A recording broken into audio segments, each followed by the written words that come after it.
Hello dear students. E class की श्रृंखला में हम नॉन एक्वस सॉल्वेंट्स पढ़ रहे हैं, जिसमें हमने पिछले क्लासेस में सॉल्वेंट्स की फिजिकल और केमिकल प्रॉपर्टीज़ के बारे में चर्चा की है। आज की क्लास में हम पढ़ेंगे विलायकों में संपन्न की जा सकने वाली रासायनिक अभिक्रियाएं या chemical reactions which can be carried out in solvents. आयनीकारक विलायकों में निम्न प्रकार की रासायनिक अभिक्रियाएं संपन्न की जा सकती हैं। पहली जो रिएक्शन है वह अम्ल क्षार अभिक्रियाएं अथवा उदासीनीकरण अभिक्रियाएं या लवणों का बनना, यानी एसिड बेस रिएक्शन और न्यूट्रलाइजेशन रिएक्शन और साल्ट फॉर्मेशन। अम्ल क्षार अभिक्रियाएं हम जानते हैं कि अम्ल और क्षार क्रिया करके लवण बनाते हैं। इस अभिक्रिया को उदासीनीकरण अभिक्रिया कहते हैं।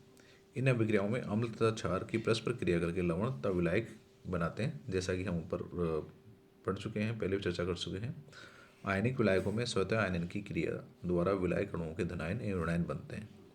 स्वतः आयनन यानी आयनिक जो विलायक है या कार्बनिक विलायक है जो अपने आप आयनित होकर अपने धनायन और ऋणायन बनाते हैं। जल है तो दो अणु जल के आयनित होंगे तो क्या बनेगा, H3O+ बनेगा, हाइड्रोनियम आयन और hydroxide ion OH- ion. Ammonia के दो मॉलिक्यूल्स स्वतः आयनन द्वारा क्या बनाएंगे, अमोनियम आयन NH4+ और एमाइड आयन NH2- आयन। और HF का जो आयनन है वो इस तरह से होगा H2A+ और HF2-। सल्फर डाइऑक्साइड का आयनन SO2+ और SO3-2। तो इन अम्ल क्षार के संदर्भ में 1928 में कैडी और एल्सी ने एक परिभाषा दी कि जो पदार्थ विलायक के धनायनों की सांद्रता बढ़ाए, कि कोई भी पदार्थ किसी विलायक में घुल के उसके धनायनों की सांद्रता बढ़ाता है तो वह अम्ल कहलाता है, जबकि जो विलायक ऋणायनों की सांद्रता बढ़ाता है वह पदार्थ क्षार कहलाता है। जल में HCl एक अम्ल है, हम जल में HCl विलय करें तो वह एक अम्ल है, और NaOH सोडियम हाइड्रोक्साइड एक क्षार है, क्योंकि ये दोनों जल में घुलकर क्रम से जल के धनायनों H3O+ और जल के ऋणायनों OH- की सांद्रता को बढ़ाते हैं। HCl है, जल में घुलेगा, H आयन देगा, क्या बनेगा, H3O+ बनेगा और क्लोराइड आयन बनेगा Cl- आयन। NaOH है, ये जल में घुलेगा तो क्या देगा, Na+ आयन और OH- आयन। अब यहाँ पे OH- आयन क्या है, विलायक का ऋणायन है। HCl वाले रिएक्शन में देखें तो हम H3O+ क्या है, विलायक का धनायन है। तो जो पदार्थ कैडी व एल्सी की परिभाषा के अनुसार जो पदार्थ किसी विलायक में विलय होकर विलायक के धनायन बनाए वह अम्ल है, और जो पदार्थ किसी विलायक में विलय होकर विलायक का ऋणायन बनाए वह क्षार है। तो विलायक का अम्ल बन रहा है, विलायक का धनायन बन रहा है HCl के घोलने पे, तो HCl क्या है, क्षार है। और विलायक का जो ऋणायन है OH- ये बन रहा है NaOH के निजोल करने पर, NaOH के घोलने पर, तो NaOH क्या है, क्षार है। और इन दोनों की परस्पर क्रिया आधार उदासीनीकरण की क्रिया में लवण व विलायक के अणु बनते हैं। HCl इन एक्वस फॉर्म में है, जलीय अवस्था में, NaOH ये भी जलीय अवस्था में, ये दोनों रिएक्शन करेंगे तो लवण बनेगा NaCl, ये भी आयनित अवस्था में रहेगा, Na एक्वस फॉर्म में और Cl- भी एक्वस फॉर्म में, और H2O ये विलायक के रूप में है। इसे हम इस प्रकार भी प्रदर्शित कर सकते हैं कि विलायक के धनायन व विलायक के ऋणायन मिलकर विलायक के उदासीन अणु बनाएं। H3O+ और OH- आपस में रिएक्शन करके H2O बनाएं। इसी प्रकार द्रव अमोनिया विलायक में अमोनिया के लवण अम्ल और एमाइड लवण क्षार की भांति व्यवहार करते हैं। इसी प्रकार द्रव अमोनिया विलायक में अमोनियम लवण अम्ल और एमाइड लवण क्षार की भांति व्यवहार करते हैं, और इन दोनों की उदासीनीकरण अभिक्रिया करवाएं तो क्या बनेगा, लवण बनेगा और एक विलायक बनेगा। तो अमोनिया में ये व्यवहार कर रहे हैं, तो देखिए इनकी रिएक्शन से अमोनिया बन रही है। अमोनियम क्लोराइड की रिएक्शन KNH2 से करवाएं तो ये अम्ल की भांति व्यवहार करेगा, NH4+ देगा और Cl- देगा। ये क्षार की भांति व्यवहार करेगा अमोनिया में, क्योंकि अमोनिया का ऋणायन देगा NH2-। तो के प्लस और सी एल माइनस आयन मिलके आपस में लवण बना लेंगे और NH2 माइनस और NH4 प्लस मिलके अमोनिया बना लेंगे, विलायक बना लेंगे। तो इस प्रकार ये अम्ल और क्षार की क्रिया द्वारा लवण बना और विलायक बना, विलायकन अभिक्रिया। दूसरे प्रकार की जो हम इनमें अभिक्रिया संपन्न कर सकते हैं वो है विलायकन अभिक्रिया। विलेय के कण चाहे धनायन हो चाहे ऋणायन हो तो अधोसीन जब विलायक अणुओं के साथ संबद्ध हो जाते हैं उनसे अथवा उनसे जुड़ जाते हैं तो इस क्रिया को हम विलायकन कहते हैं, सोल्वेशन कहते हैं। और बने हुए उत्पाद को विलायक संकर कहते हैं, सोलवेट कहा जाता है। विलायक अणुओं के साथ विलेय पदार्थ के कण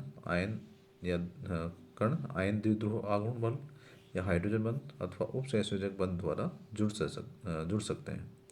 उपसहसंयोजक बंध बनने में विलायक के अणु इलेक्ट्रॉन दाता या लुईस क्षार की तरह व्यवहार करेंगे अथवा इलेक्ट्रॉन पाता लुईस अम्ल अथवा दोनों की तरह व्यवहार करते हैं।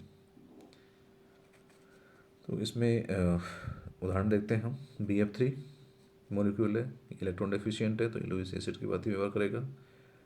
NH3 अमोनिया, इसके पास इलेक्ट्रॉन का पेयर है तो ये लुईस क्षार की तरह व्यवहार करेगा, इलेक्ट्रॉन डोनेट कर सकता है ये। तो अमोनिया BF3 को इलेक्ट्रॉन डोनेट करेगा तो हम अमोनिया से BF3 की तरफ इसको एक एरो के द्वारा दर्शा रहे हैं और क्या बन गया, विलायक संकर बन गया, विलायक अमोनेट बन गया।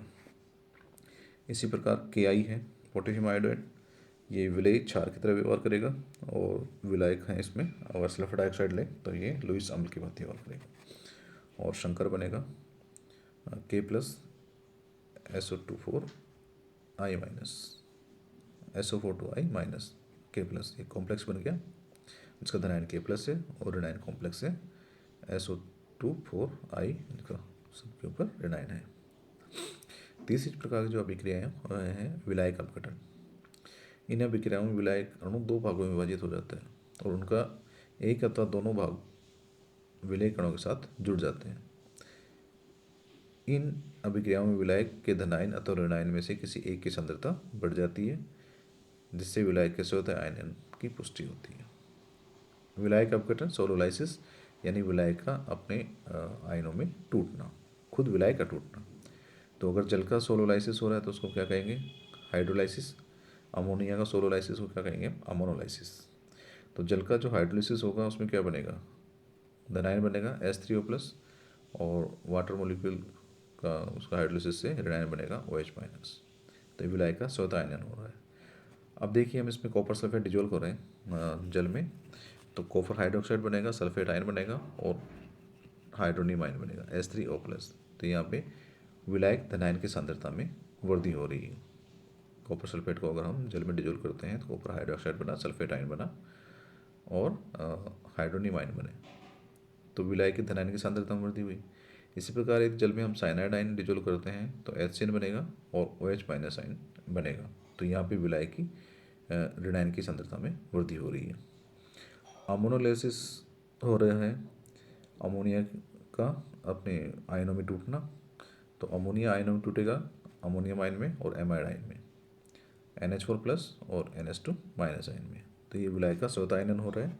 और इसमें हम अगर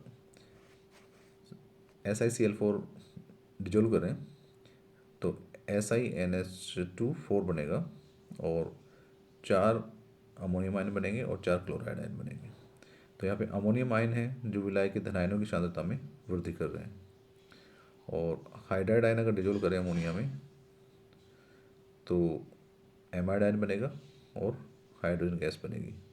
तो विलायकों की सांद्रता में भी विलायक की ऋणायनों की सांद्रता में वृद्धि हो रही है।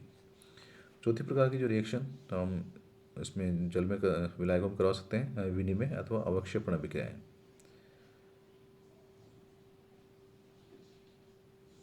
मेटाथेटिकल रिएक्शन और प्रेसिपिटेशन रिएक्शन। इस प्रकार की अभिक्रिया में दो विलयनों के परस्पर मिलाने से उनके आयनों के मध्य विनिमय या एक्सचेंज हो जाता है और कोई एक पदार्थ अवक्षेपित हो जाता है। कौन सा पदार्थ अवक्षेपित हो, यह विलायक में उत्पाद पदार्थों की विलेयता पर निर्भर करता है और पदार्थों की विलेयता उनके आयनों की विलायकन ऊर्जा पर निर्भर करती है।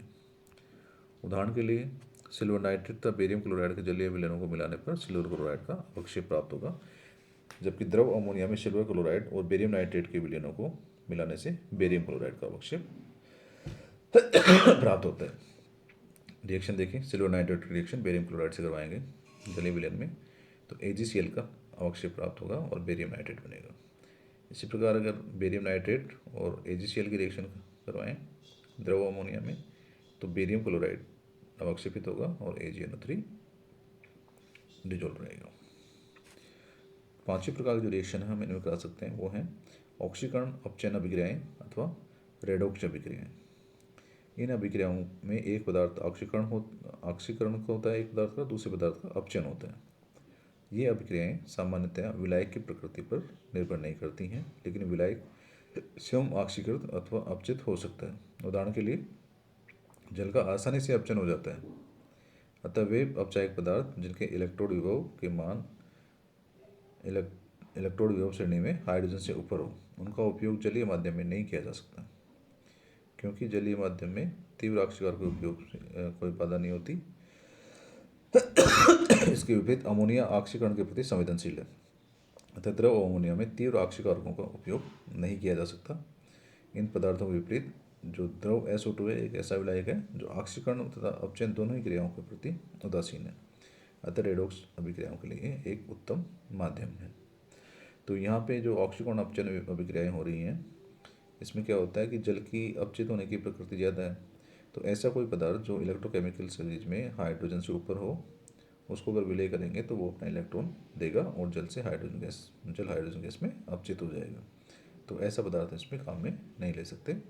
इसी प्रकार जो अमोनिया है उसकी ऑक्सीकृत होने की प्रवृत्ति ज़्यादा है, तो ऐसा कोई पदार्थ, ऐसा कोई मेटल जो इलेक्ट्रोकेमिकल सीरीज में अमोनिया से नीचे है, तो वो अपने इलेक्ट्रॉन से लेकर और अमोनिया को नाइट्रोजन में ऑक्सीकृत कर देगा। लेकिन सल्फर डाइऑक्साइड है, ये एक ऐसा विलायक है जो ऑक्सीकरण तथा अपचयन दोनों क्रियाओं के प्रति उदासीन है, अतः रेडॉक्स अभिक्रियाओं के लिए एक उत्तम माध्यम है, जिसमें ना तो खुद ऑक्सीकृत होगा ना अपचयित होगा। तो ये थी इस ऐसी रिएक्शंस जो विलायकों में हम संपन्न करवा सकते हैं। मेरे द्वारा बनाए गए वीडियोस का सही टाइम पे आप अपडेट पाने के लिए इस चैनल को सब्सक्राइब कीजिए और लाइक कीजिए, दोस्तों में शेयर कीजिए।